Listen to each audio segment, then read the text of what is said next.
81వ కీర్తన 13వ చరణాన్ని చదువుదాం. అయ్యో నా ప్రజలు నా మాట వినిన ఎడల, ఇశ్రాయేలు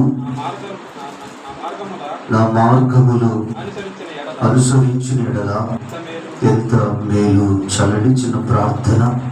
ప్రేమ కలిగిన తండ్రి, మీకు వందనాలు తెలియచేస్తున్నాం. చదువుబడిన మాటలు మా వినికిడిలో మీరు స్థిరపరిచి నెరవేర్చమని మీ నామములో ప్రార్థన చేసి అడిగి వేడుకొనుచున్నాము తండ్రి. ఆమేన్. యేసుక్రీస్తు నామములో మీకందరికీ మరి దేవుని మాటలు వినడానికి ప్రత్యేకమైన ఆహ్వానాన్ని నేను తెలియచేస్తున్నా. ఈ ఉదయకాలపు వేళ మన యొక్క ధ్యాన అంశము దేవుని మాట వినుట ద్వారా మేలు. దేవుని మాట వినుట ద్వారా మేలు అనే ఈ అంశాన్ని మనము ధ్యానం చేస్తున్నాం. మరి 81వ కీర్తన 13వ చరణాన్ని మనం చదువుకున్నాం. ఈ 81వ కీర్తన ఇది ఆసాపు కీర్తనగా మరి మనం గమనిస్తూ ఉన్నాం. మరి ఇక్కడ ఆసాపు భక్తుడైన గ్రంథస్థం చేస్తూ, అయ్యో నా ప్రజలు నా మాట వినిన ఎడల, ఇశ్రాయేలు నా మార్గములు అనుసరించిన ఎడల ఎంత మేలు. అలాగే 8వ చరణంలో కూడా 2వ భాగంలో కూడా ఆ మాట మనకు కనబడుతుంది. అయ్యో ఇశ్రాయేలు నీవు నా మాట విని ఎడల ఎంత మేలు. కాబట్టి ఇక్కడ దేవుడు ఆయన ఇశ్రాయేలు ప్రజలను ఆయన చూచినప్పుడు మరి ఇక్కడ దేవుడు ఇక్కడ మాట్లాడుతూ, అయ్యో నా ప్రజలు నా మాట విని ఎడల ఎంత మేలు అని ఇక్కడ దేవుడు ఆయన ప్రశ్నిస్తూ ఉన్నాడు. అయ్యో అనే ఈ మాట మనం గమనిస్తే మరి ఇక్కడ దేవుడు ఎవరైతే దేవుని మాట మరి ఆలకించలేదో, దేవుని మాట ఎవరైతే మరి వెనుక త్రోసివేశారో వారి నిమిత్తమై దేవుడు అయ్యో అని ఆ మాటను ఇక్కడ ఆయన సంబోధించడం మనం గమనిస్తూ ఉన్నాం. మరి ఇక్కడ 9వ వచనాన్ని గమనిస్తే, అన్యుల దేవతలలో ఒకటియును నీలో ఉండకూడదు, అన్యుల దేవతలలో ఒకదానికి నీవు పూజ చేయకూడదు. 11వ వచనం, అయినను నా ప్రజలు నా మాట ఆలకింపకపోయిని, ఇశ్రాయేలీయులు నా మాట వినకపోయిని. మరి ఇక్కడ దేవుని వాక్యంలో మనం చూస్తున్నాం.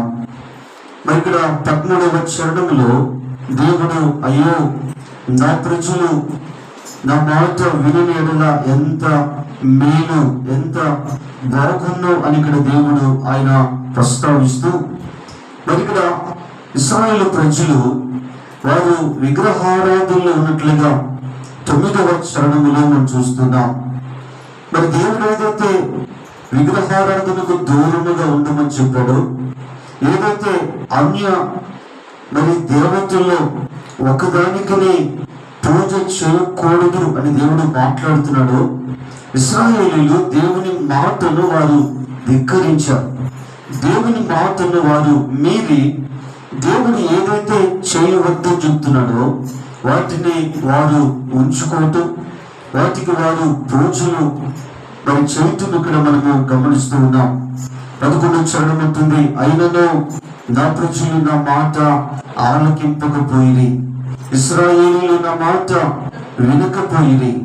మరి ఇక్కడ దేవుని ప్రజలు మరి ఎందుకు దేవుని మాటను వారు వినలేదు, దేవుని మాటను వారు ఎందుకు వారు ఆలకించలేదు, దేవుని మాట వారు పెడచెవిన పెట్టుటకు, దేవుని మాటను నిర్లక్ష్య పెట్టుటకు, దేవుని మాట మరి వారు మరి విలువను ఆపాదించకుండా, దేవుని మాటకు వారు గౌరవాన్ని ఇవ్వకుండా ఎందుకు వారు లోబడిన వారుగా ఉన్నారు?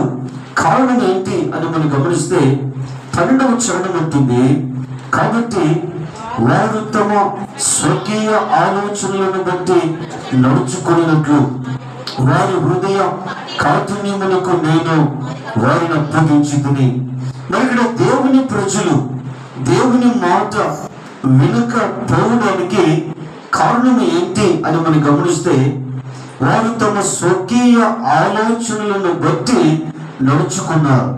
వారు తమ సొంత ఆలోచనలను వారు ఆధారం చేసుకొని వారు నడుచుకున్నారు. అలా నడుచుకోవటానికి కారణం ఏంటంటే వారి హృదయ కాఠిన్యము అని దేవుని వాక్యము సెలవిస్తుంది. వారి హృదయము కఠినముగా ఉంది. వారి హృదయము కదా దేవుడేమో రాతి గుండెను ఆయన మాంసపు గుండెగా దేవుడు మార్చాడు. మరి కఠిన హృదయములను ఆయన కనికరము కలిగిన హృదయములుగా దేవుడు మార్చాడు. కానీ ఇక్కడ ఈ ప్రజలు మరి దేవుని మాట వారు వినక, ఒకటి ఏదైతే దేవుడు విగ్రహారాధన చేయొద్దన్నాడో వారు విగ్రహారాధన చేయటం, వారి తమ సొంత ఆలోచనలను ఆధారం చేసుకోవటం. కారణం ఏంటంటే వారి హృదయము కఠినమైపోయింది. వారి హృదయము కాఠిన్యము వలన వారు దేవుని మాట వారు విననొల్లని ప్రజలుగా దేవుని వాక్యములు మనము గమనిస్తున్నాం. ఎవరైతే దేవుని మాట విననొల్లని ప్రజల విషయమై దేవుడు అంటున్నాడు, అయ్యో ఇశ్రాయేలు, మరి ఇక్కడ నా ప్రజలు నా మాట విననేలా ఎంత మేలు అని ఇక్కడ దేవుడు ఆయన ఇక్కడ మాట్లాడటం మనం గమనిస్తూ ఉన్నాం. నా ప్రియ సంఘమ, జాగ్రత్త గమనించుదాం. ఎవరైనా మాట వినకపోతే, ఎవరైనా మాట వారు ఆలకించకపోతే, మాటకు ఒకవేళ ఎవరైనా విధేయతను చూపించకపోతే, సాధారణంగా మాట వినని వారి విషయమై మనం కోపగించుకుంటాం, వారి విషయమై కోపం తెచ్చుకుంటాం. వారు నా మాట వినలేదు, నా మాటను వారు మరి నిర్లక్ష్యపరిచారు, నా మాట వారు పెడచూని పెట్టారు, వారి విషయమై కోపపడతాం.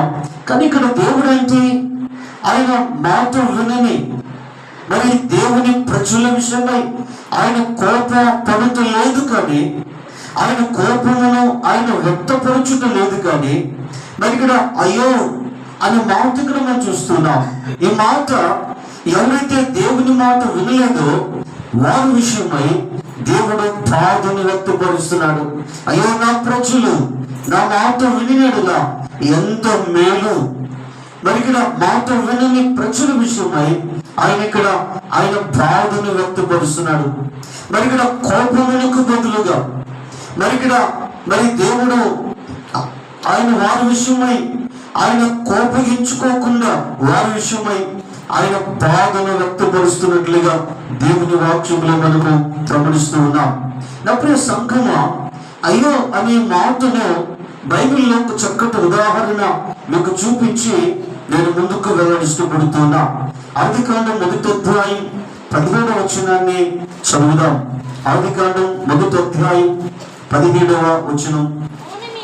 భూమి మీద వెలుగు ఇచ్చుటకును 2వ అధ్యాయం 17వ వచనం. అయితే మంచి చెడ్డల తెలివినిచ్చు వృక్ష ఫలములను తినకూడదు, నీవు వాటిని దినమున నిశ్చయముగా చచ్చుదువని నరునికి ఆజ్ఞాపించును. అలాగే 3వ అధ్యాయం 17వ వచనం. ఆయన ఆదాముతో నీవు నీ భార్య మాట విని తినవద్దని నేను నీకు ఆజ్ఞాపించిన వృక్ష ఫలములు తింటివి గనుక నీ నిమిత్తము నేల శపింపబడి ఉన్నది. చాలండి, దేవుని వాక్యమును గమనిస్తే మరి ఇక్కడ దేవుడు ఆదామును చేసిన తర్వాత మరి ఇక్కడ దేవుడు ఈ 2వ అధ్యాయం 17వ వచనంలో దేవుడు ఆదాముతో మాట్లాడుతున్నాడు. మరి మంచి చెడ్డల తెలుగునిచ్చు వృక్ష ఫలములను తినకూడదు, నీవు వాటిని దినమున నిశ్చయముగా చచ్చుదువని నరునికి అనగా ఆదామునకు దేవుడు ఆజ్ఞాపించాడు. కానీ 3వ అధ్యాయం 17వ వచనంలో దేవుడు ఆదాముతో మాట్లాడుతూ, నీవు నీ భార్య మాట విని తినవద్దని నేను నీకు ఆజ్ఞాపించిన వృక్ష ఫలములు తింటివి. మరి ఇక్కడ దేవుడు ఆదాముతో ముందుగా చెప్పాడు, ఈ తోటలో నువ్వు తిరగవచ్చు, ప్రతి వృక్ష ఫలములు నువ్వు తినవచ్చు. అయితే ఈ తోట మధ్యలో మంచి చెడ్డల తెలుగునిచు వృక్షం ఉంది, దానిని మాత్రము నువ్వు ముట్టుకొనకూడదు, తినకూడదు అని దేవుడు ఆజ్ఞాపించాడు. ఒకవేళ ముట్టుకుంటే నువ్వు ఆ మంచి చెడ్డల తెలుగునిచు ఆ ఫలముల కవలను తింటే చచ్చదువు అని దేవుడు ఆదాముకు దేవుడు ఆజ్ఞాపించాడు. మరి 3:17లో మరి ఇక్కడ దేవుడు ఆదాముతో మాట్లాడుతూ, మరి ఇక్కడ నీ భార్య మాట విని తినవద్దని నేను ఆజ్ఞాపించే వృక్ష ఫలములు తింటువి. కాబట్టి ఇక్కడ దేవుడు ముందుగా ఆజ్ఞాపించాడు, నువ్వు తినకూడదు, నువ్వు తింటే చచ్చదువు అని దేవుడు ఆదాముకు ముందుగా ఆయన హెచ్చరించాడు. కానీ ఆదాము దేవుని మాట మరి ఆయన విన్నాడు, దేవుడు ఆజ్ఞాపించిన ఆజ్ఞను ఆయనకు తెలుసు. కానీ భార్య అయినటువంటి హవ్వ మాట విని మరి ఇక్కడ వాటిని ఆయన తిన్నట్లుగా దేవుని వాక్యము సెలవిస్తూ ఉంది.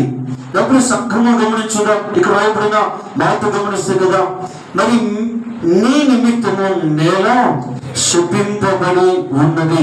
కాబట్టి ఇక్కడ ఆదాము కదా, ఒకటి దేవుని మాట వెనుక మరి ఆజ్ఞను అతిక్రమించి పాపం చేశాడు, రెండవది శపించబడ్డాడు. ఒకటి దేవుని మాట మీరిన కారణాన్ని బట్టి ఒకటి పాపమును తెచ్చుకున్నాడు, రెండవది శాపం వచ్చింది, మూడవదిగా మరణం వచ్చింది. కాబట్టి సంఘంలో గమనించుదాం. కాబట్టి ఇప్పుడు ఆదామును గురించి దేవుడు ఇలా అనొచ్చు, అయ్యో ఆదాము నా మాట విననేడలా ఎంత మేలు. కాబట్టి దేవుని మాట వినని కారణాన్ని బట్టి పాపాన్ని తెచ్చుకున్నాడు, తర్వాత శాపాన్ని కొని తెచ్చుకున్నాడు, మరణాన్ని సంపాదించుకున్నాడు. మరి ఏదైనా తోటల నుంచి బయటకు ఆయన నెట్టివేయబడ్డాడు.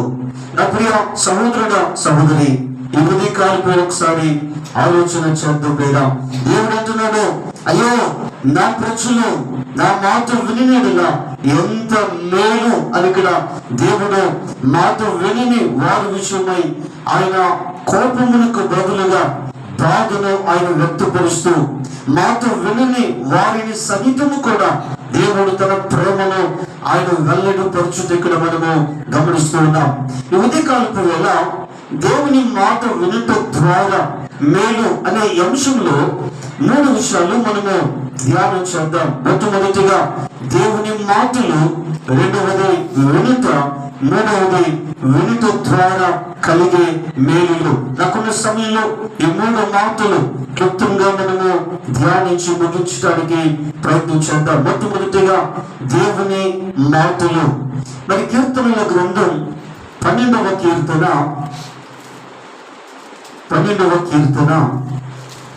6వ చరణాన్ని మనము చదువుదాం. యెహోవా మాటలు పవిత్రమైనవి. చాలండి, దేవుని మాటలు అనే అంశంలో మరి మొదటిది 12వ కీర్తన 6వ చరణం ఉంటుంది, యెహోవా మాటలు పవిత్రమైనవి. మరి ఇక్కడ దేవుని మాటలు కదా పవిత్రమైనవి అని దేవుని వాక్యము సెలవిస్తుంది. అంటే దేవుని మాటలలో అపవిత్రత లేదు. అలాగే 119వ కీర్తన 140వ చరణాన్ని కూడా చదువుదాం. నీ మాట మిక్కిలి స్వచ్ఛమైనది. చాలండి, దేవుని వాక్యము సెలవిస్తుంది. మరి 119వ కీర్తన 140వ చరణంలో నీ మాట మిక్కిలి స్వచ్ఛమైనది. కాబట్టి దేవుని మాటలు ఒకటి అవి పవిత్రమైనవి, రెండవది మిక్కిలి స్వచ్ఛమైనవి. అనగా అందులో కల్తీ లేదు, కల్తీ లేనటువంటి మాటలు. నా ప్రియ సంఘంలో గమనించుదాం. ఆ మాటలు స్వచ్ఛమైనవి. అంటే ఆ మాటలలో కల్తీ లేదు. ఆ మాటలు మరి ఇక్కడ అవి యథార్థమైనవి, అవి మోసముతో కూడినవి కాదు. బైబిల్లో సామెతల గ్రంథకర్త ఆయన మరి ఇక్కడ మాటను గురించి ప్రస్తావిస్తూ, మరి స్నేహితుడు మేలును కోరి గాయములు చేస్తాడు, పగువాడు లెక్కలేనన్ని ముద్దులు పెట్టును. కాబట్టి పగువాడు లెక్కలేనన్ని ముద్దులు.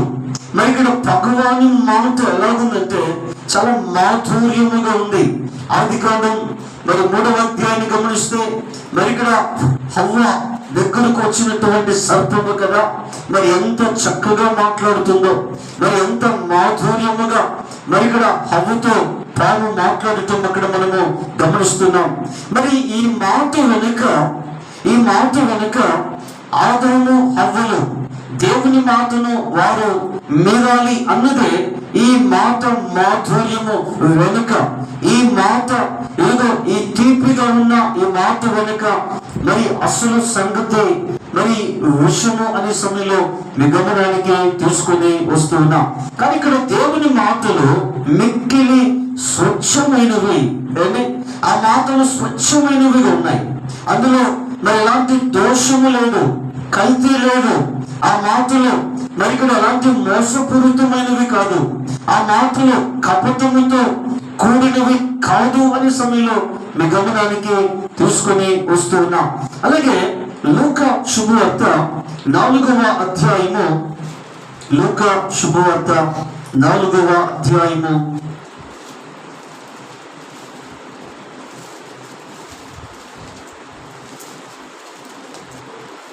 22వ వచనం. అప్పుడు అందరూ ఆయనను గురించి సాక్ష్యం ఇచ్చుచు ఆయన నోటి నుండి వచ్చిన దయగల మాటల ఆశ్చర్యపడి. కాబట్టి దేవుని మాటలు దయ కలిగిన మాటలు పేరా. దేవుని మాటలు ఏ మాటలు అంట? దయ కలిగిన మాటలు. అంటే ఈ మాటలు ఇవి మరి కఠినమైనవి కాదు. మరి ఇవి మరి ఇక్కడ ఎదుటి వారిని గాయపరిచేవి కాదు. ఎదుటి వారిని ఆ మాట మరి బాధించే మాటలు కాదు. బైబిల్లో సామెతల్లో మనం చూస్తే మరి నొప్పించు మాట బైబిల్లో మనకు కనిపిస్తుంది. అలాగే కత్తి పోటు వంటి మాటలు పలుకువారు కవులు అనే గ్రంథములో మనము గమనిస్తున్నాం. కానీ దేవుని మాటలు అవి దయ కలిగిన మాటలు అని లేఖనాలు సెలవిస్తున్నాయి. ఈ మాటలు కదా మరి ఆ బైబిల్లో మనం చూస్తే దేవుని పెదవుల మీద దయారసము పోయబడి ఉంది. ఆయన మాటలు దయ కలిగినవి, ఆయన మాటలు మరి కనికరము కలిగినవి, ఆయన మాటలు జాలితో కూడినటువంటి మాటలుగా సమయంలో మీ గమనానికి తీసుకొని వస్తూ ఉన్నాం. అలాగే ఇంకా మనము దేవుని మాటలను గురించి మరి మనము బైబిల్ గ్రంథాన్ని పరిశీలన చేస్తే యోహాను సువార్త 6వ అధ్యాయము, యోహాను సువార్త 6వ అధ్యాయము 68వ వచనాన్ని చదువుదాం. నీవే నిత్య జీవపు మాటలు గలవాడువు. కాబట్టి ఇక్కడ అపోస్తలుడైన మరి పేతురు గారు చెప్తున్నటువంటి మాట, సీమోను పేతురు, ప్రభువా ఎవరి ఎందుకు వెళ్ళుదము? నీవే నిత్య జీవపు మాటలు గలవాడువు. కాబట్టి సీమోను పేతురు దేవునితో మాట్లాడుతూ మరి ఇక్కడ నీవే నిత్య జీవపు మాటలు గలవాడువు. కాబట్టి యేసయ్య మాటలు ఏ మాటలు అంట? దేవుని మాటలు, నిత్య జీవపు మాటలు పేరా. అంటే ఈ మాటలు మరి ఇక్కడ ఎవరైతే వింటున్నారో వారు నిత్య జీవము లోనికి వారు మరి అడుగు పెట్టే ఆ ధన్యత ఉంది అనే సమయంలో మీ గమనానికి తీసుకొని వస్తూ ఉన్నాం. మరి ఇక్కడ హవ్వ దగ్గరకు వచ్చినటువంటి మరి అపవాది మాటలు మరి ఆదాము హవ్వను దేవుని మాట ధిక్కరించుటకు, మరి దేవుని ఆజ్ఞను మేలుటకు, పాపమునకు, శాపమునకు, మరణానికి అపవాది మాటలు దారి తీశాయి. అంటే అపవాది మాటలు నిత్య నరకపు మాటలు. కానీ దేవుని మాటలు నిత్య జీవపు మాటలు ప్రేరా. కాబట్టి దినాన్ని ఒకసారి ఆలోచన చేద్దాం నా ప్రియ సహోదరుడా సహోదరి. ఇంకొక మాట మనం గమనిస్తే మరి ఇదే యోహాను సువార్త 7వ అధ్యాయము 46వ వచనాన్ని మనము చదువుదాం. 46. ఆ దండ్రోతులు ఆ మనుష్యుడు మాట్లాడినట్లు ఎవడును ఎన్నడును మాట్లాడలేదు అనేది. మరి ఇక్కడ దేవుని వాక్యాన్ని గమనిస్తే ప్రధాన యాజకులు పరిసయ్యులు మరి ఇక్కడ వారు మరి పోలీసు వారిని పంపించారు, అనగా దండ్రోతులను పంపించారు. యేసు ప్రభులు వారిని బంధించి తీసుకొని రమ్మని మరి ప్రధాన యాజకులు పరిసయ్యులు మరి మత పెద్దలు పంపించినప్పుడు మరి అక్కడ ఆ పండుగ జరుగుతుంది. ఆ పండుగలో మహాదినమున అంత్యదినమున యేసు ప్రభువారు నిలిచి మరి వారికి దేవుని వాక్యాన్ని బోధిస్తూ ఉన్నారు. చాలా మంది ప్రజలు అక్కడ ఉన్నారు. మరి పెద్దల దగ్గర నుంచి, ప్రధాన యాజకులు పరిసయ్యులు పెద్దల దగ్గర నుంచి మరి ఇక్కడ పంపబడినటువంటి ఈ బండ్రోతులు, ఈ పోలీసు వారు మరి ఇక్కడ మీటింగ్ దగ్గరకు వచ్చారు. ఎందుకు వచ్చారు? యేసు ప్రభుల వారిని అరెస్టు చేయడానికి వచ్చారు. మరి ఇక్కడ వారి పని ఏంటి? వారు అక్కడికి వచ్చారు, మీటింగ్ జరుగుతుంది. వారు ఎందుకు వచ్చారంటే యేసు ప్రభుల వారిని బోధకుల్ని అరెస్ట్ చేసి బంధించి వారు ప్రధాన యాజకుల దగ్గరికి ఆయనను తీసుకుని వెళ్ళారు. సరే, వారు అక్కడికి వచ్చారు, మీటింగ్ జరుగుతుంది. సరే, మీటింగ్ జరుగుతుంది కదా, మీటింగ్ అయిపోయిన తర్వాత మరి బోధకుల్ని పట్టుకుందాము అని వారు అక్కడ ఆగి ఆ మీటింగ్ లో వారు కూడా యేసు ప్రభువు చెప్తున్న మాటలు వారు వింటున్నారు. యేసయ్య మాటలు విని వారు ఆ మీటింగ్ అయిపోయిన తర్వాత వారు తిరిగి ప్రధాన యాజకుల దగ్గరికి వెళ్ళారు. మరి ఇక్కడ వారు వచ్చిన పని మరిచిపోయారు. దేవుని మాటలు విని యేసు ప్రభువుని వారు అరెస్ట్ చేయకుండా వారు వెళ్ళిపోయారు. ప్రధాన యాజకులు అడిగారు, మరి మిమ్మల్ని ఏ పని కొరకు పంపించాం, ఎందుకు బోధకుని మీరు బంధించలేదంటే వారు చెప్పిన సమాధానము మరి ఇక్కడ చక్కటి మాట ఇక్కడ వారు చెప్తున్నారు కదా. మరి ఇక్కడ ఆ మనుష్యుడు మాట్లాడినట్లు ఎవడనో ఎన్నడనో మాట్లాడలేదండి. మరి ఇక్కడ బండ్రోతులు చెప్పినటువంటి మాటలు ప్రధాన యాజకులతో పరిశీలతో ఆ మనుష్యుడు మాట్లాడినట్లు ఎవడనో ఎన్నడనో మాట్లాడలేదు. యూదు సమాజమునకు వారికి సమాజ మందిరాలకు వెళ్ళి అలవాటు వారికి ఉంది. ధర్మశాస్త్ర పండితులు బోధించే బోధ వారికి వినటం అలవాటు ఉంది.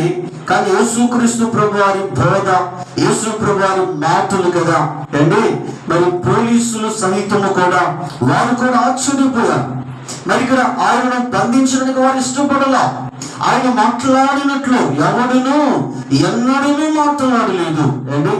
మరి ఇక్కడ యేసు ప్రభు వారికి ముందు ఆయన తరువాత యేసయ్య మాట్లాడినట్లుగా ఎవడు ఎన్నడూ మాట్లాడలేదు అండి. మరి ఇక్కడ బండ్రోతులను యేసయ్య బోధ మరి ఇక్కడ వారిని దర్శించింది, లేదా వారిని సంధించింది. ఆ మాటలు కదా ఎదుగో బంధించడానికి వచ్చిన వారు బంధించటం మాని ఆ మాటలను వారు పొగడటం అనేది ఇక్కడ గమనిస్తున్నాం. మరి బండ్రోతులను యేసయ్య మాటలు ఆశ్చర్యానికి గురి చేశాయి అండి. వారు ఇస్తున్న సాక్ష్యం మరి ఇక్కడ రోమా సైనికులు ఇచ్చినటువంటి సాక్ష్యం. మరి ఆ మనుష్యుడు మాట్లాడుతూ ఎవడు ఎన్నడూ మాట్లాడలేదు. డబ్బులు సంఘముగా వచ్చినాం. దేవుని మాటలు కదా, ఆయన మాట్లాడినట్లుగా ఆయన నోటి నుంచి వచ్చిన మాటలు, అలాంటి మాటలు ఎవరు కూడా అలా మాట్లాడలేదు. మరి ఆయన మాట్లాడినట్లుగా మరి అలాంటి మాటలు మరొకరు మాట్లాడారని ఆయనతో పోల్చుటకు ఏ మనుషుడు కూడా లేడు అనే సమయంలో మీ గమనానికి తెలుసుకొని వస్తూ ఉన్నాం. కాబట్టి ఇంతవరకు దేవుని మాటలు బైబిల్ గ్రంథంలో మనము పరిశీలన చేసాం. ఒకటి, ఆయన మాటలు పవిత్రమైనవి. రెండవదిగా యేసయ్య మాటలు స్వచ్ఛమైనవి. మూడవదిగా ఆయన మాటలు దయ కలిగిన మాటలు. నాలుగవదిగా ఆయన మాటలు నిత్య జీవపు మాటలు. ఐదవదిగా ఆయన మాట్లాడినట్లుగా ఎవడను ఎన్నడూ మాట్లాడలేదు అని ఇక్కడ ఒక చక్కటి ఆ సాక్ష్యము మరి ఆ పోలీసు వారు ఇచ్చినటువంటి సాక్ష్యాన్ని మనం ఇక్కడ మరి గమనిస్తూ ఉన్నాం. రెండవ అంశం వరకు మనం వెళ్దాం. రెండవది వినుట. కాబట్టి మరి వినుట అని మనము ఈ అంశాన్ని మనము ధ్యానిస్తున్నప్పుడు మరి నిన్ను నీవు కూడా ఒకసారి విమర్శించుకోవాలి. నువ్వు వింటున్నావా? బైబిల్ ఒక మాట ఉంది, వినువారు మాత్రము అయినట్టుగా ఉండవద్దని బైబిల్ చెప్తుంది అండి. కాబట్టి వినువారుగా మరి మిమ్మల్ని మీరు మోసపరుచుకోవద్దని బైబిల్ చెప్తుంది. కాబట్టి బహు శ్రద్ధగా వాక్యాన్ని వినడానికి ప్రయత్నించేద్దాం. మరి ఇక్కడ బైబిల్ గ్రంథాన్ని మనం గమనిస్తే ఆదికాండం నుంచి ప్రకటన గ్రంథం వరకు 66 గ్రంథాలు మనకు కనిపిస్తున్నాయి. మరి ఇక్కడ మరి పాత నిబంధనలో మొత్తము ఎన్ని గ్రంథాలు? 39 గ్రంథాలు ఉన్నాయి. కొత్త నిబంధనలో 27 గ్రంథాలు ఉన్నాయి. మరి 66 గ్రంథాలు మనం గమనిస్తే మరి ప్రతి గ్రంథములో కూడా మరి ఇక్కడ విను అనే మాట మనకు కనబడుతూ ఉంది కానీ కాబట్టి ప్రతి గ్రంథములో కూడా మరి ఏమని దేవుని వాక్యం చెప్తుందంటే, ప్రియ క్రైస్తవుడా ఇలాగ మరి ఇక్కడ దేవుని మాటలు వినుము అని ప్రతి గ్రంథములో ఈ మాట మనల్ని హెచ్చరిస్తూ ఉంది ప్రియుడా. కాబట్టి ఈ రోజున మనము మరి వినే వారముగా ఉండాలి అనే సమయంలో మీ గమనానికి తెలుసుకుని వస్తున్నాం. ఆదికాండం 12వ అధ్యాయంలో మనం చూస్తే మొదటి వచనాల్లో దేవుడు అబ్రహామును పిలిచినప్పుడు అబ్రహామును దేవుడు మరి చూపించిన దేశమునకు వెళ్ళమని చెప్పినప్పుడు అబ్రహాము తండ్రి ఇంటిని విడిచి తన స్వచ్ఛను విడిచి మరి దేవుడు చూపించు కానాను దేశమునకు అబ్రహాము బయలుదేరి తన భార్య తన సోదరుని కుమారుడు లోతును ఆస్తుని వెంట పెట్టుకుని వెళ్ళినట్లుగా దేవుని వాక్యంలో మనము గమనిస్తున్నాం. అంటే అబ్రహాము దేవుని మాట విన్నాడు. అలాగే ద్వితీయోపదేశ కాండంలో మరి 6వ అధ్యాయము 4వ వచనాన్ని గమనిస్తే ఇశ్రాయేలు వినుము అనే మాట అక్కడ మనకు కనబడుతుంది. అలాగే మరి మత్తయి సువార్త 13వ అధ్యాయము 16వ వచనాన్ని మనము చదువుదాం. అయితే మీ కన్నులు చూచుచున్నవి గనుక అవి ధన్యములైనవి, మీ చెవులు వినుచున్నవి గనుక అవి ధన్యములైనవి. కాబట్టి వాక్యం చెప్తుంది, యేసు చెప్తున్న మాట, మీ చెవులు వినుచున్నవి గనుక అవి ధన్యములైనవి. కాబట్టి దేవుని వాక్యంలో మనం చూస్తున్నాం మరి వినుట అది ధన్యత అని దేవుని సాక్షాత్తు యేసయ్యే ఆయన మాట చెప్పినట్లుగా మనము గమనిస్తూ ఉన్నాం. అలాగే ఇదే మత్తయి సువార్త 13వ అధ్యాయంలో 9వ వచనాన్ని కూడా మనం గమనిస్తే చెవులు గలవాడు వినును గాక అని చెప్పెను. కాబట్టి యేసయ్య చెప్తున్న మాట చెవులు గలవాడు వినును గాక. దేవుడు ఆదామును నిర్మించినప్పుడు ఆదామునకు దేవుడు చెవులను ఆయన నిర్మించాడు. బైబిల్లో మనం చూస్తే చెవులను కలుగ చేసిన దేవుడు అని బైబిల్లో మనం చూస్తున్నాం. దేవుడు ఎందుకు చెవులను ఆయన నిర్మించాడంటే కారణం సృష్టికర్త యొక్క మాట వినడానికి ఏంటి. కాబట్టి యేసయ్య అంటున్నాడు చెవులు గలవాడు వినుగాక. తరచుగా యేసయ్య 3.5 సంవత్సర పరిచర్యలో ఆయన బోధనలో తరచుగా ఈ మాట మనకు వినబడుతూ మనము గమనిస్తున్నాం. అలాగే ఇంకా మనం గమనిస్తే మరి మరొక మాట కూడా మనం చదువుదాం. ప్రకటన గ్రంథం 22వ అధ్యాయం 17వ వచనాన్ని మనం చదువుదాం. ప్రకటన గ్రంథం 22వ అధ్యాయం 17వ వచనం, ఆత్మయు పెండ్లి కుమార్తెయు రమ్ము అని చెప్పుచున్నారు, వినువాడును రమ్ము అని చెప్పవలను. కాబట్టి ప్రకటన గ్రంథం 22:17 చివరి వచనాలు మనం గమనిస్తే దేవుని వాక్యం సెలవిస్తుంది, ఆత్మయు పెండ్లి కుమార్తెయు రమ్ము అని చెప్పుచున్నారు, వినువాడును రమ్ము అని చెప్పవలను.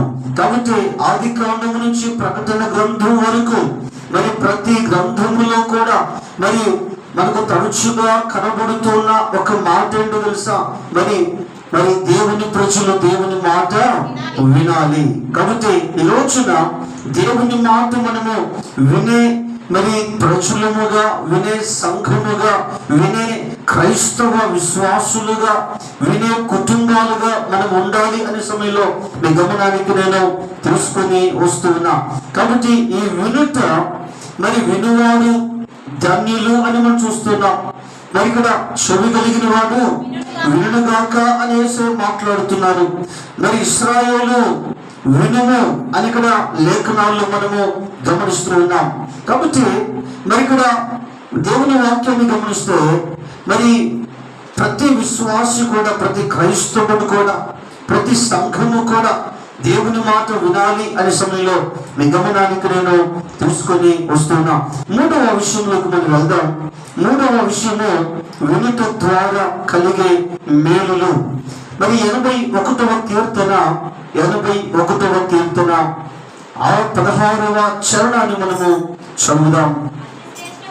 అతి శ్రేష్టమైన గోధుమలతో అనుగ్రహించి నేను వారిని పోషించుదును, కొండ తేనెతో నిన్ను తృప్తి పరుచుదును. చాలండి, దేవుని వాక్యంలో మనం చూస్తున్నాం వినుట ద్వారా కలిగే మేలులు. ఎవరైతే ఏ విశ్వాసత దేవుని మాటలు వింటున్నారో, ఏ కుటుంబం అయితే దేవుని మాటలు వింటున్నారో, ఏ సంఘం అయితే దేవుని మాట వింటున్నారో వారికి మాత్రమే కలిగే ఆ మేలులు. ఒకటి, మరి ఇక్కడ దేవుని వాక్యం సెలవిస్తుంది, అతి శ్రేష్టమైన గోధుమలు అనుగ్రహించి నేను వారిని పోషించుదును, కొండ తేనెతో నిన్ను తృప్తిపరచుదును.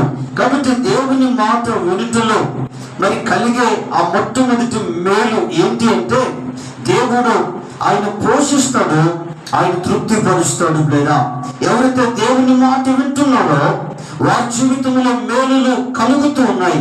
ఒకటి ఏంటంటే దేవుడు పోషిస్తాడు, తృప్తిపరుస్తాడు. పోషిస్తాడు, తృప్తిపరుస్తాడు అంటే మరి ఇక్కడ వారి జీవితం ఎలాగుందంటే సంతృప్తిగా ఉంది. ఏంటి అప్పుడు సంఘం గమనించుగా, ఇశ్రాయేలీయులు కదా, వారు అరణ్యములో వారు ఆకాశము నుండి మరి తెల్లని మంచు వలె కురుస్తున్నటువంటి మన్నాను వారు తింటున్నారు. భోజనము దొరకనటువంటి ప్రాంతంలో దేవుడు మన్నాను కురిపిస్తే ఆ మన్నా వారు భుజిస్తూ వారు తృప్తిగా లేరు. దేవుడు వారిని పోషిస్తున్నాడు కానీ వారు అంత తృప్తిగా లేరు. కారణం ఈ చవి సారము లేని ఆహారమేమో తెల్లకపోతున్నాయి. ఏది గుర్తు చేసుకుంటున్నారు? ఐగుప్తుని గుర్తు చేసుకుంటున్నారు. ఐగుప్తు అనగా లోకము, లోకాన్ని గుర్తు చేసుకుంటున్నారు. అక్కడ దోసకాయలు ఉన్నాయి, అక్కడ కాకరకాయలు ఉన్నాయి, అక్కడ మాంసం ఉంది, అక్కడ ఎదుగు మరి ఇక్కడ వారు తిన్నటువంటి ఆహారాన్ని గుర్తు చేసుకుంటున్నారు. అందుకే దేవుడు వారు అడిగినప్పుడు మాంసాన్ని కూడా దేవుడు వారికి ఇచ్చాడు. లేదా ఎవరైతే దేవుని మాట వింటారో వారి జీవితాల్లో దేవుడు వారిని పోషిస్తాడు, వారి కుటుంబాన్ని దేవుడు పోషిస్తాడు, వారిని ఆయన తృప్తి పరుస్తాడు. లేదా అంటే తృప్తి అన్నప్పుడు అక్కడ అసంతృప్తికి చోటు లేదు. రెండు విషయాలు మీతో చెప్పనివ్వండి.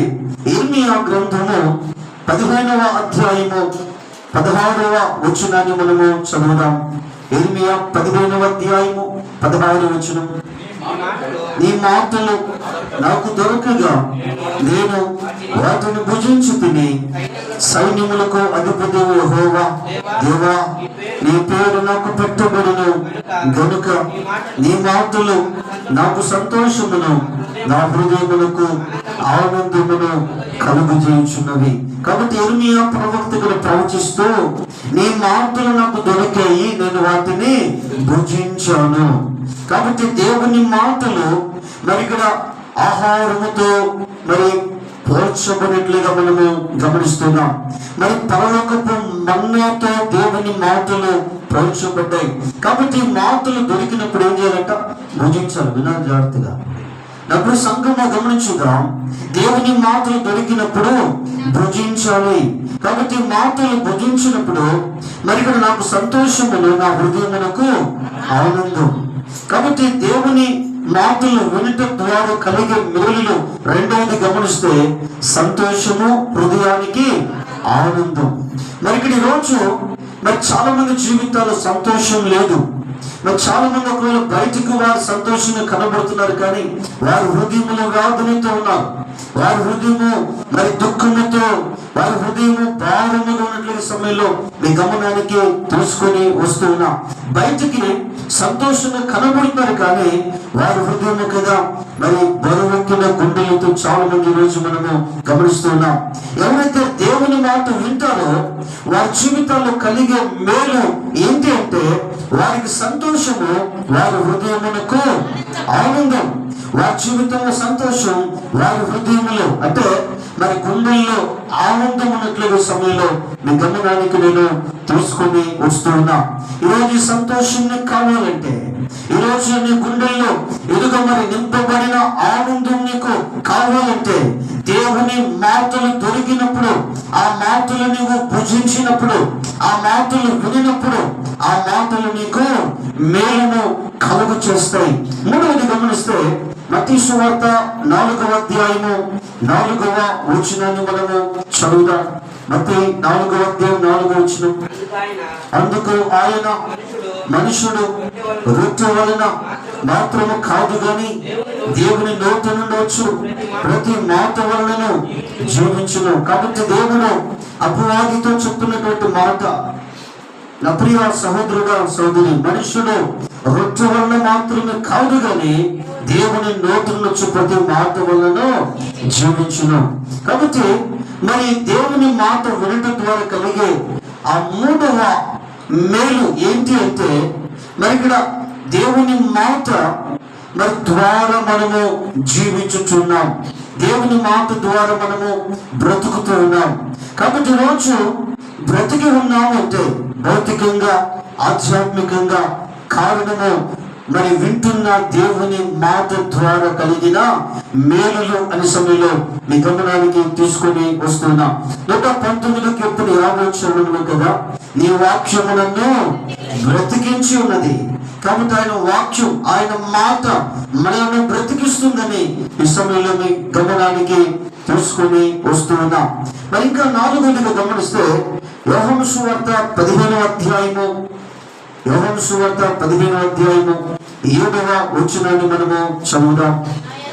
నా యందు మీరును మీ యందు నా మాటలను నిలిచి ఉండినడలా మీకేది ఇష్టమో అడుగుడి, అది మీకు అనుగ్రహింపబడును. మీరు బహుగా ఫలించుట వలన నా తండ్రి మహిమపరచబడును. ఇందువలన మీరు నా శిష్యులు అడుగురు. కాబట్టి 4వ మేలు గమనిస్తే మరి వినుట ద్వారా కలిగే 4వ మేలు, ఎవరైతే దేవుని మాటలు వారు వింటున్నారో, ఆలకిస్తున్నారో, చెవి ఎక్కుతున్నారో వారు ఫలిస్తారు అని దేవుని వాక్యము సెలవిస్తుంది. మరి ఇక్కడ వారు ఫలించుట ద్వారా తండ్రికి మహిమ. ఎవరైతే ఫలించారో, ఫలించిన వారు ఎవరు అంటే దేవునికి వారు శిష్యులు. శిష్యులనే ఏమని పిలిచారు? క్రైస్తవులని పిలిచారు. కాబట్టి రోజు క్రైస్తవుడు అంటే మరి ఎవరైతే ఫలిస్తాడో, ఫలించే వ్యక్తి క్రైస్తవుడు. ఫలింపని వాడు ఒకవేళ పేరుకి క్రైస్తవుడు అయితే ఉండొచ్చేమో కానీ, క్రైస్తవ కుటుంబం అయితే ఉండొచ్చేమో కానీ, నువ్వెవరు అంటే నామకాంతపు క్రైస్తవుడు లేక వేషధారి అనే సమయంలో మీ గమనానికి తీసుకొని వస్తున్నా. బైబిల్లో మనం చూస్తే మరి ఇక్కడ ఫలింపని అంజూరపు చెట్టు అది శపించబడింది.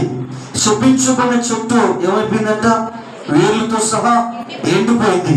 ఒకవేళ రోజు దేవుని సంఘానికి వస్తూ, దేవుని సంఘములో సహవాసములను సాగుతూ, దేవుని మాట ఎదుగు వినవలసిన నీవు దేవుని మాట వెనుక, ఆ మాట వినేటప్పుడు ఎక్కడో ధ్యాస, ఎక్కడో ధ్యానం, ఎదుగు మనకు నీ ఆలోచన ఎక్కడో ఉంచుకొని, నీ తలంపులు ఎక్కడో ఉంచుకొని, ఒకవేళ దేవుని మాట అశ్రద్ధగా, దేవుని మాట అజాగ్రత్తగా, దేవుని మాట ఎదుగు పెడచోని పెట్టి అగౌరవపరిచి దేవుని సన్నిధిలో ఎవరైతే ఉన్నారో వారు ఎవరో తెలుసా? నువ్వు సంఘానికి వచ్చావు, క్రైస్తవుడివే, నువ్వు క్రైస్తవురాలువే కాదనటం లేదు. ఏ క్రైస్తవుడివి, ఏ క్రైస్తవురాలు అంటే ఫలాలు లేని క్రైస్తవులు. ఏ క్రైస్తవులు అంట? ఫలాలు లేని క్రైస్తవులు. యేసు చర్చకు వచ్చావు, కాదనడం లేదు.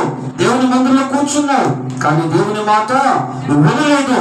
దేవుని మాట వినని కారణాన్ని బట్టి దేవుడు అన్నాడు, అయ్యో నా ప్రశ్న నా మాట వినే ఎంత మేలు సంఘములు అయ్యో వినని కారణాన్ని బట్టి నువ్వు ఫలించవలసిన నువ్వు ఇదిగో ఫలింపక ఎండిపోయి శపించబడ్డావే. మరి శపించబడిన నువ్వు, ఎండిపోయిన నువ్వు అగ్నితో కాల్చబడుటకు తప్ప, నిత్య నరకములో పడద్రోయబడుటకు తప్ప పరలోక రాజ్యములో అడుగు పెట్టానికి నువ్వు ఆ కృపను పోగొట్టుకున్నావే. కాబట్టి సంఘం ఉదయకాల పోలా ఒకసారి ఆలోచన చూద్దాం. లేదా మరి ఇక్కడ ఫలాలు లేని వారు క్రైస్తవులు కాదు. ఆ ఫలాలు చెప్తున్నాయి, దేవుని వాక్యం చెప్తుంది, మీరు ప్రభువుగా ఫలించుట వలన నా తండ్రి మహిమపరచబడును, ఇందువలన మీరు నా శిష్యులు అగుదురు అని దేవుని వాక్యము సెలవిస్తుంది. ఈ రోజు నా ప్రియ సంఘమా, ఈ రోజు నువ్వు ఫలించకపోతే నువ్వు క్రైస్తవుడవు నువ్వు చెప్పుకో, క్రైస్తవుడని చెప్పుకో, క్రైస్తవ కుటుంబం చెప్పుకో. మరి క్రైస్తవుడన్న పేరు మాత్రము ఉన్నది, కానీ దేవుని వాక్యం చెప్తుంది, వాక్యమైన దేవుడు నిన్ను క్రైస్తవుడుగా, క్రైస్తవురాలుగా, శిష్యురాలుగా నిన్ను అంగీకరించట్లేదు. ఆయన అంగీకరించాలి అంటే నువ్వు ఫలించాలి. నువ్వు ఫలించాలంటే ఆయన మాట వినాలి. తమ సంఘం గమనించుదాం. ఇదే యోహాను సువార్త 11వ అధ్యాయం 3వ వచనాన్ని మనం గమనిస్తే, ఆరోదిగా నేను మీతో చెప్పిన మాటను బట్టి మీరిప్పుడు పవిత్రులై ఉన్నారు. కాబట్టి వినట ద్వారా కలిగే మరి 5వ మేలు ఏంటి అంటే, మరి పవిత్రులు అని దేవుని వాక్యము సెలవిస్తున్న మీద ఎవరైతే దేవుని మాట వింటున్నారో వారు ఇప్పుడు ఎవరంట పవిత్రులు. దేవుని మాట విన్నవారు పవిత్రులు. అంటే ఎవరు కాదు వాళ్ళు, అపవిత్రులు కాదు, పవిత్రులు అని దేవుని వాక్యము సెలవిస్తుంది. లేదా మరి ఇక్కడ బైబిల్లో మనం చూస్తూ ఉన్నాం, ఒకవేళ దేవుడు 2వ ఆగమనములో మధ్యాకాశంలోకి వస్తే మరి సంఘం ఎత్తబడుతుంది. ఏ సంఘం ఎత్తబడుతుంది? చాలా మంది వాక్య అవగాహన లేక ఎదుగో ఫలానా సంఘం ఎత్తబడుతుంది. కొంతమంది అంటున్నారు మా సంఘమే ఎదుగో ఎత్తబడేది అంటున్నారు. మా సంఘము కాదు, ఫలానా సంఘము కాదు, ఉన్నది ఒకే ఒక సంఘం, దానిని సార్వత్రిక సంఘము అన్నారు. దానిని వధువు సంఘము లేకపోతే కన్యక అని బైబిల్లో మనము గమనిస్తున్నాం. కాబట్టి దేవుడు మధ్యాకాశంలోకి వచ్చినప్పుడు మరి ఇక్కడ ఈ వధువు సంఘము ఎత్తబడుతూ ఉంది. ఈ సార్వత్రిక సంఘము, ఈ యూనివర్సల్ చర్చ్ ఎదుగు మరి ఇక్కడ ఇది ఎత్తబడుతూ ఉంది. మరి ఈ సంఘము కొనుక్కోబడుతున్నప్పుడు ఈ సంఘములో ఎవరు ఉన్నారంటే పవిత్రుల సంఘములో ఉన్నారు, పరిశుద్ధుల సంఘములో ఉన్నారు. ఈరోజు చాలా డినామినేషన్లు ఉన్నాయి, చాలా శాఖలు ఉన్నాయి. ఎవరికి వారు మాది గొప్ప అంటే మాది గొప్ప చెప్పుకోనివ్వండి. ఎదుగు మాది గొప్ప అంటే మాది గొప్ప, అవును మీదే గొప్ప అనండి. ఇప్పుడు ఏమైంది? కానీ ఇక్కడ ఎదుగు డినామినేషన్ బట్టి పరలోకం లేదు, శాఖ భేదమును బట్టి పరలోకం లేదు. ఆ శాఖలో ఉన్న పరిశుద్ధతను బట్టి పరలోకం. తమ సంఘంలో గమనించుదాం. అందుకే దేవుని వాక్యంలో మనం చూస్తూ ఉన్నాం. ఈ రోజున ఆది సంఘములో భేదములు వచ్చాయి. కొరింథీ పత్రికలో ఆ మాటలు మనం గమనిస్తున్నాం. కొంతమంది మేము కేఫా వారం అంటున్నారు, కొంతమంది మేము అపోల్ల వారం అంటున్నారు, ఇంకొంతమంది మేము పౌలు వారం అంటున్నారు, ఇంకొంతమంది మేము యేసు ప్రభుల వారం అంటున్నారు. భేదములు పౌలు గారు ఇక్కడ వారితో మాట్లాడుతున్నాడు. ఆ భేదములు సరిచేసే పనులు ఇప్పుడు పౌలు గారు అన్నారు. పౌలు ఎవడు, కేఫా ఎవడు, అపోల్ల ఎవడు? మనమందరం పరిచారకులమే. వృత్తినది ఒకరు, నీరు పోసేది మరొకరు, వృద్ధి చేసేది దేవుడు, వృద్ధి కలుగు చేసేది పరిచారకులు లేదు, దేవునిలోనే ఉంది అని ఇక్కడ దేవుని వాక్యం మనం సెలవిస్తుంది.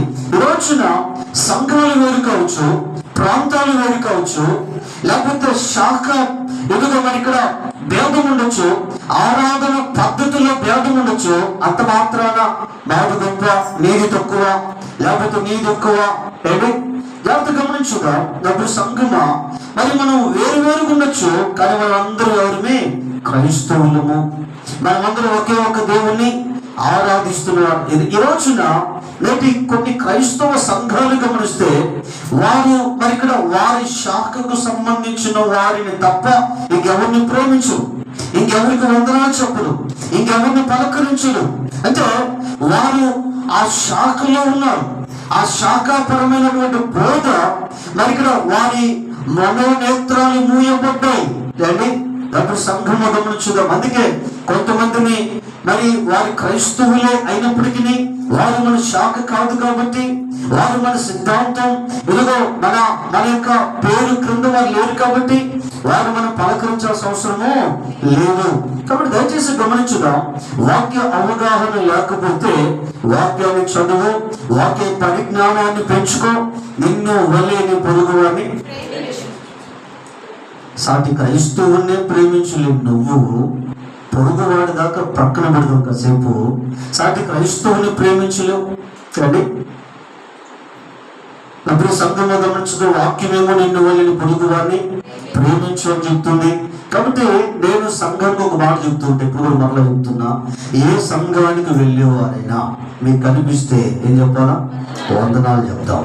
వారి విశ్వాసులు కావచ్చు, సేవకులు కావచ్చు అండి, వీళ్ళు మా సంఘం సభ్యులు కాదు కాబట్టి వీళ్ళకి వందనాలు చెప్పును అని అనద్దు అండి. మరి మీరు వందనములు చెప్పుట ద్వారా ఏం చూపించారు? క్రీస్తు ప్రేమను వారికి చూపించారు అండి. కాబట్టి ఈరోజు శాఖాపరమైన భేదాన్ని మనసుల్లో తీసివేద్దాం. మనమందరము క్రైస్తవులము, మనమందరూ ఒక్క శరీరమే. ఈ శరీరానికి యేసు ప్రభులు వారు శిరస్సు. కాబట్టి ఈ రోజున నేను చూసా, కొంతమంది వందనాలు చెప్పరు, కొంతమంది పలకరించడానికి ఇష్టపడరు. కానీ కారణం ఏంటంటే వారున్న శాఖాపరమైన మరి ఆ యొక్క పరిస్థితులను బట్టి వారు వింటున్న బోధ. కాబట్టి ఈరోజు నేను మీతో చెప్పున్నది ఏమనగా, మరి ఏ సంఘమునకు చెందిన వారు కనబడ్డా వారికి వందనాలు చెప్పండి. ఏ సేవకుడు కనబడ్డా వారికి వందనాలు చెప్పండి. ఒకవేళ మీ సంఘములో ఏదైనా ప్రార్థన లేదు, మీ ఇంటి ప్రక్కన ఎవరైనా వేరే సంఘానికి వెళ్ళే క్రైస్తవులు ఉంటే, వారి ఇంట్లో గృహ పరీక్షలు జరుగుతుంటే గృహ పరీక్షలు జరుగుతుంటే ఆ సమయంలో మీ సంఘంలో ప్రార్థనలు ఏమి లేవంటే అక్కడికి వెళ్ళండి అండి. గృహ పరీక్షలు ఆదివారం కాదు, ఆదివారం కేవలం స్థానిక సంఘమే, ఎక్కడికి వెళ్ళడానికి వీలు లేదు. మధ్య రోజుల్లో గృహ పరీక్షలు జరుగుతుంటే అలాంటి వాటికి మీరు వెళ్ళవచ్చు అండి. కాబట్టి విషయాన్ని మీరు గమనించండి. కాబట్టి నా ప్రియ సంఘంగా గమనించుదాం. ఇప్పుడు నేను మీతో చెప్పిన మాటలు బట్టి మీరు పవిత్రులై ఉన్నారు అని దేవుని వాక్యము సెలవిస్తుంది. రోమీయులకు రాసిన పత్రిక 10వ అధ్యాయం 17 వచనాన్ని మనం చదువుదాం. రోమా 10:17. కాగా వినుట వలన విశ్వాసము కలుగును. కాబట్టి వినుట ద్వారా కలిగే ఆరవ మేలు ఏంటంటే విశ్వాసం. లేదా వినుట వలన విశ్వాసం. ప్రియ సంఘమా, ఈ ఉదయకాలంలో ఒకసారి ఆలోచన చేద్దాం. లేదా మరి వినుట ద్వారా విశ్వాసం అండి. మరి ఈరోజు క్రైస్తవ జీవితానికి మరి కావలసిన ఒక ప్రధానమైనది ఏంటంటే విశ్వాసమే. హెబ్రీ పత్రిక 11వ అధ్యాయం 6వ వచనములో విశ్వాస వీరులని వచ్చి అక్కడ హెబ్రీ గ్రంథకర్త గ్రంథస్థం చేస్తూ, విశ్వాసం లేకుండా దేవునికి ఇష్టమై ఉండుట అసాధ్యం. గలతీ పత్రికలో మనం చూస్తే నీతిమంతుడు విశ్వాసం మూలముగా జీవించును. యేసయ్య కొన్నిసార్లు శిష్యులను ఆయన వారి పట్ల అసహనాన్ని వ్యక్తపరిచారు. వారిని కొన్నిసార్లు ఆయన వారి విషయమై ఆయన సంతోషంగా లేడు. ఏ విషయంలో అంటే మరి ఇక్కడ మూర్ఖతరం వలన మీ విశ్వాసం ఎక్కడా అని దేవుడు అడిగాడు. ఇదిగో ఇంకనే మీరు అపనమ్మికతో ఉన్నారా అని దేవుడు మరి వారిని ప్రశ్నిస్తున్నాడు. అవిశ్వాసులారా, అల్ప విశ్వాసులారా. మరి ఇక్కడ దేవుడు వారి మీద కోపపడినటువంటి సందర్భాలు కూడా బైబిల్లో మనం చూస్తున్నాం అండి. మరి కొన్నిసార్లు బైబిల్లో మరి కొంతమందిని దేవుడు మెచ్చుకుంటున్నాడు. ఏ విషయంలో అంటే వారి విశ్వాసమును చూచి. మరి ఇక్కడ ఒక సహోదరుడు అంటాడు, అమ్మా విశ్వాసము గొప్పది అంటున్నాడు. శతాధిపతి విశ్వాసము గురించి దేవుడు మాట్లాడుతూ, ఇదిగో నేను ఎవరికైనాను యూదులలో ఇంత విశ్వాసము ఉన్నట్లు నేను చూచి ఉండలేదు అని శతాధిపతి విశ్వాసము చూచి దేవుడు ఆశ్చర్యపడుతున్నాడు. లేదా కాబట్టి రోజు మరి ప్రతి క్రైస్తవుడికి, ప్రతి క్రైస్తవురాలు, ప్రతి క్రైస్తవ కుటుంబానికి ఏముండాలంటే విశ్వాసం ఉండాలి. విశ్వాసం లేనప్పుడు లోకాన్ని, లోక మర్యాదను ఏం చేస్తాం? ఆశ్రయిస్తాం. లోకము, లోక మర్యాద. విశ్వాసం లేనప్పుడు, దేవుని మీద విశ్వాసం లేనప్పుడు, దేవుని మీద నమ్మకము లేనప్పుడు, దేవుని మీద విశ్వాసం ఎందుకు లేదు, నమ్మకం ఎందుకు లేదంటే దేవుని మీద దేవుడిది చేయలేడు. ఆయన నమ్ముకుంటే ఏంటి మరి ఇది జరగదు అని ఎవరైతే అనుకుంటున్నాడో లోకమును, లోక మర్యాదను అనుసరిస్తున్నారు. కాబట్టి రోజు నా ప్రియ సహోదరుడా, సహోదరి, గమనించుగా వినుట ద్వారా కలిగే మేలుల పేర ఒకటి, దేవుడు పోషించి ఆయన తృప్తిపరుస్తాడు. రెండవది, సంతోషము, హృదయములకు ఆనందాన్ని మరి కలుగు చేస్తాయి. మరి మూడవది గమనిస్తే ఆయన మాటలు వినడం ద్వారా కలిగే మేలు మరి మనం జీవిస్తాము, మనము మరి ఆ మాటలు మనం బ్రతికిస్తాయి అని సమయంలో మీ గమనాన్ని గుర్తు చేస్తాం. నాలుగవదిగా మనం ఫలిస్తాము, ఫలించడం ద్వారా తండ్రికి మహిమ, తద్వారా మనం యేసు ప్రభువుల వారికి శిష్యులము లేకపోతే క్రైస్తవులము అవుతాము అని సమయంలో మీ గమనాన్ని తీసుకొని వస్తున్నాం. అలాగే మరి ఇక్కడ దేవుని మాట వినడం ద్వారా కలిగే మేలు, మనం పవిత్రులమవుతాం, పరిశుద్ధులమవుతాం. పవిత్రత, పరిశుద్ధత, పరిశుద్ధుడైన దేవుని యొద్దకు ఒక రోజున మనలను తీసుకొని వెళుతూ ఉంది. కాబట్టి పరలోకమునకు వెళ్ళాలంటే అర్హత పరిశుద్ధత. మరి ఇక్కడ 6వ మనం చూస్తే మరి విశ్వాసం కలుగుతుందని దేవుని వాక్యంలో మనము గమనిస్తున్నాం. కాబట్టి ఈ ఉదయకాలం ఒకసారి ఆలోచించండి నా ప్రియ సంఘమా. దేవుడు అంటున్నాడు, అయ్యా ఇశ్రాయేలు, నేను నా మాట విని ఎడలా ఎంత మేలు. కాబట్టి దేవుడు ఎవరిని బట్టి మాట అంటున్నాడు?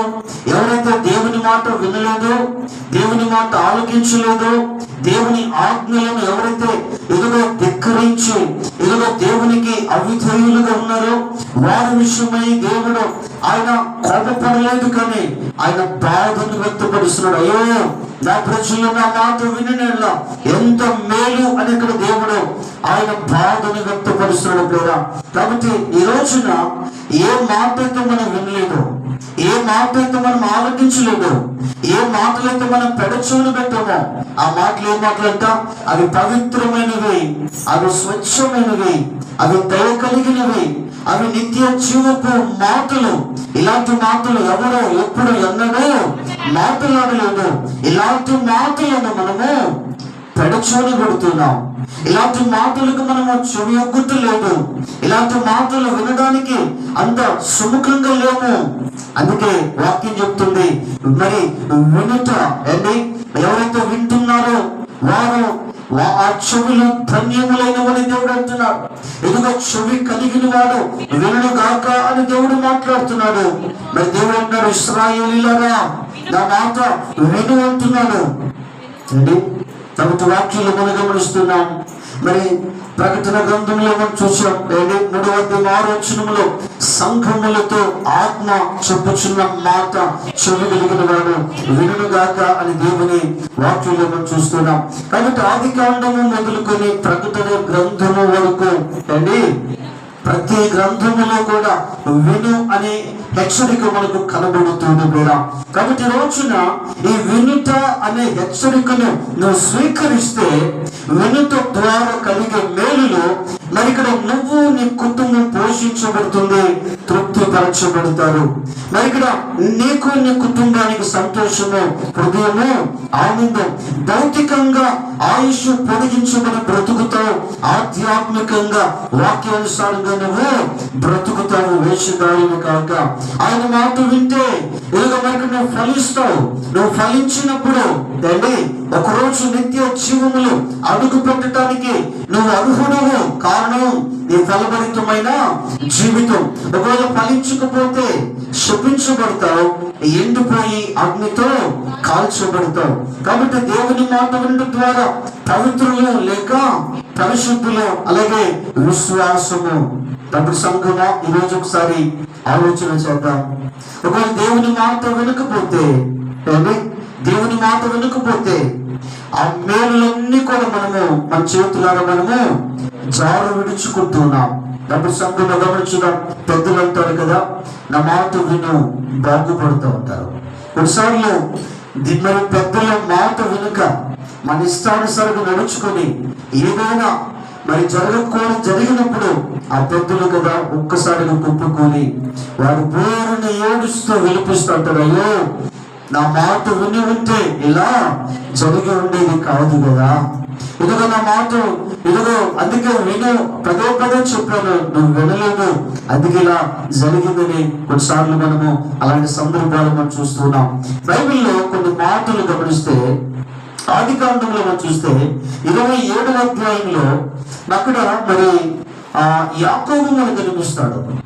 యాకోబు మరి తన తల్లి రిబ్కా చెప్పింది, మరి నువ్వు నీ తండ్రి దగ్గరికి వెళ్ళాలి. ఎలా వెళ్ళాలి? ఏశావులాగా నువ్వు వెళ్ళాలి. మరి ఇక్కడ తల్లి ఎవరితో చెప్తా ఉంది? యాకోబుతో నువ్వు ఏశావులాగా వెళ్ళు. మరి తల్లి తన భర్తకు ఇష్టమైన భోజనాలు సిద్ధపరిచి మరి ఇక్కడ ఏశావు యొక్క వస్త్రములను యాకోబుకు తొలగించి చేతుల దగ్గర మెడ దగ్గర ఆ యొక్క మేక చర్మాన్ని చుట్టి మరి ఇక్కడ యాకోబుని ఏశావులాగా తండ్రి దగ్గరికి పంపించింది. మరి ఇప్పుడు యాకోబు ఇస్సాకు దగ్గరకు వెళ్ళి, ఇస్సాకు కదా ఇలాగా నువ్వు ఎవరంటే నీ జ్యేష్ఠ కుమారుడైన ఏశావు అంటున్నాడు. కానీ తల్లి డైరెక్షన్ లో ఒకటి మోసం చేయటం ఎలా నేర్చుకున్నాడు, తండ్రిని అబద్ధం చెప్తూ నేర్చుకున్నాడు.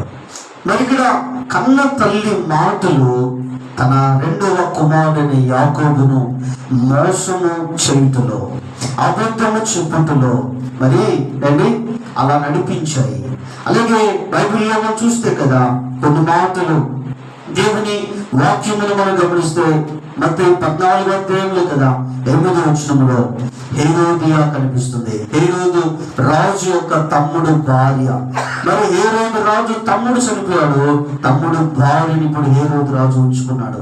బాప్తిస్మము యోహాను హేరోదుని హెచ్చరించాడు, ఇదిగో అక్రమము కాబట్టి ఇది మరి వద్దు అనేది. మరి బాప్తిస్మము యోహాను గారు హెచ్చరించినప్పుడు అప్పటి నుంచి హేరోదియా మనసులో బాప్తిస్మము యోహాను మీద పగ, ప్రతీకారం. ఒకరోజు హేరోదు రాజు ఎదుట హేరోదియా కుమార్తె పుట్టినరోజు వచ్చింది.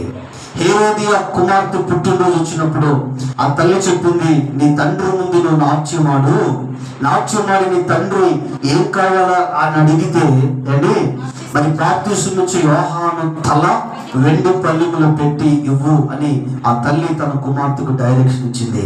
దాంట్లో సంఘంలో గమనించుగా మరి ఈ తల్లి మాటలు తన కుమార్తెను కదా బాప్తిస్మము యోహాను తల నరకబట్టుకు కారణముగా మనం గమనిస్తున్నాం. అంటే మరి ఇక్కడ చెడ్డ మాటలు మనుషులను మరి ఇక్కడ చెడిపి వేస్తా ఉన్నాయి, మంచి మాటలు మనుషులను మంచివారుగా మారుస్తూ ఉన్నాయి. దాని సంఘం మీద దేవుడు అంటున్నాడు, మరి ఇక్కడ అయ్యో నా ప్రజలు నా మాట వినివేడలా ఎంత మేలు అంటున్నాడు. ఎంతమంది ఈ మధ్యని కాలపు వేళ దేవుని మాటలు వింటున్నారు? ఎంతమంది దేవుని మాటలకు లోబడుతున్నారు? దేవుని మాటకు ఎంతమంది విధేయత చూపిస్తున్నారు? దేవుని మాట వినటకు ఎంతమంది ఆసక్తితో శ్రద్ధతో ఉన్నారు? ఒకసారి ఆలోచన చేద్దాం. ప్రభువా, నువ్వు నాకు ఏదైతే చెప్తావో నేను దాన్ని చేయటానికి నేను అయ్యా సిద్ధంగా ఉన్నా. నా తల్లిదండ్రులు ఇదిగో, నా అన్నదమ్ములు, నా తోబుట్టువులు, నా సంఘముల సేవకుడు ఇదిగో మరి వారందరూ చెప్పిన మాటలు ఓకే విందాం, కానీ ప్రభువా నువ్వేం చెప్తావు ఆయన మాటను కనిపెడదాం. డబ్బు సంఘంలో ఈ మధ్య కాలం ఒకసారి ఆలోచన చేద్దాం. ఆయన మాట విని మేలులో తృప్తి పరచబడదామా, లేక ఆయన మాటను త్రోసివేసి కీడును కొని తెచ్చుకుందామా? ఈ రోజున తీర్మానం తీసుకుందాం. ఈ మధ్యాహ్న కాలపు వేళ మన జీవితాల్లో దేవుని మాట విని మరి మేలులో తృప్తి పరచబడే వ్యక్తులుగా, కుటుంబాలుగా, సంఘములుగా ఉండాలి అని ఈ కొద్ది మాటలు చెప్పి ముగిస్తున్నా. దేవుని మాటలు మన వినికిడిలో దీవించును గాక.